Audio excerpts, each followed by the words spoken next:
Welcome back to TacosandGeeks.com. Justin here, back with more video game reviews, and today we're going to be talking about Remorse, the list. This has been reviewed on my Nintendo Switch Lite. As always, I give you a brief synopsis, so here we go.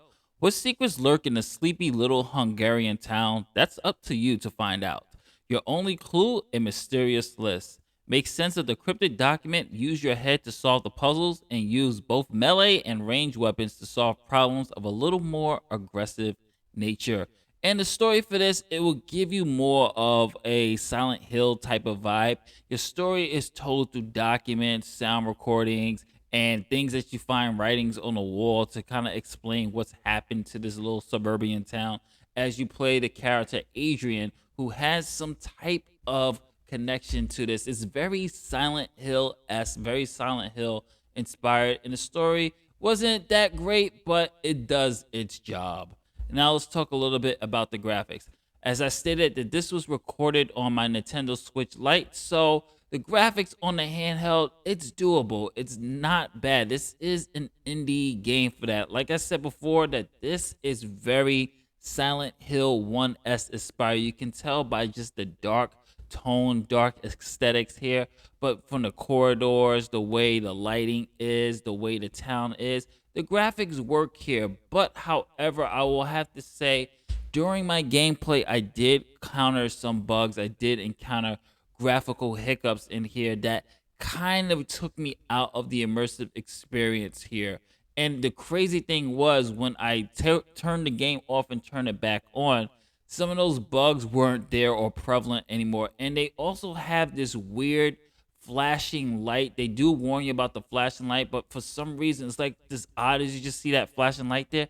There's odd flashing lights on the ground, which kind of also takes you out of the game. It's like, why is that there? Now, I was talking to you about the bugs previously. Now, I'm going to go to this door here, and you're going to see that there's an enemy already that's kind of ruins the jump scare because the enemy is right there. So now I know what's coming.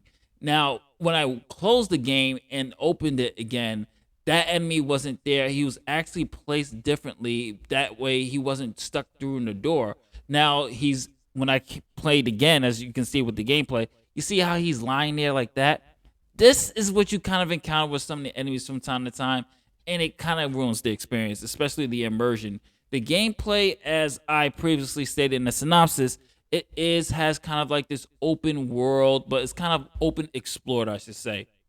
You have this little suburban town, just like Silent Hill, where you can just go around, go to different apartments, go to different stores, looking for things that you need. Gameplay wise, combat wise, it feels very clunky.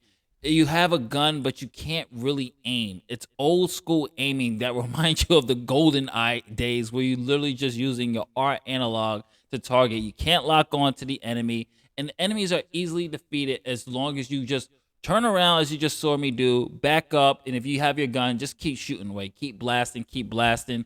One thing I do have to give them credit for is that when it comes to the gameplay, they do keep that traditional survival horror style where you have limited ammo, you have batteries, you have a flashlight, but your batteries will die out. So it gives you kind of that sense of dread. That's something I do have to give the gameplay for, is that it does create this atmosphere of a sense of dread that you're definitely looking forward to. And speaking of dread, I'm going to talk a little bit about the sound and music that really amps it up.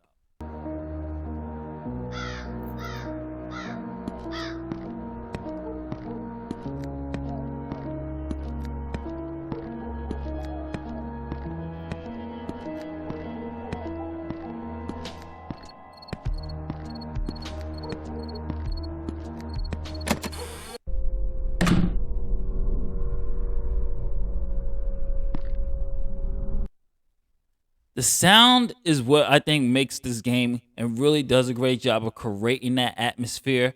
Just use of piano, use of just that ambient sound of just really just that progressions of the drums sometimes. It really amplifies the tension and the atmosphere that this game does a good job of building. It's just that unfortunately for this game, a lot of it is hampered down by bugs, and of course it's budget. I mean, if it was on a bigger budget, you can see the vision of it when it comes to this. But because of the limitations or some of the choices that the developers make, it doesn't really live up to its full potential. Given with a little bit more time and the right budget and just really focusing and really fixing some of these bugs, fixing some of the gameplay mechanics, such as your melee attacks, depending on your weapon, you swing very, very slowly. A better aiming with your gun. Of course, also being able to go into every single apartment building. That would be nice to really make this kind of that open world aesthetic. There's some backtracking here. You can go to certain buildings and do those first, but the backtracking is also something that gets a little bit tedious as well. For a final grade, I am gonna give this a C minus for those that like letter, but this is definitely a wait for sale for me. This is Justin saying later days. Don't forget to like, share, subscribe. Peace.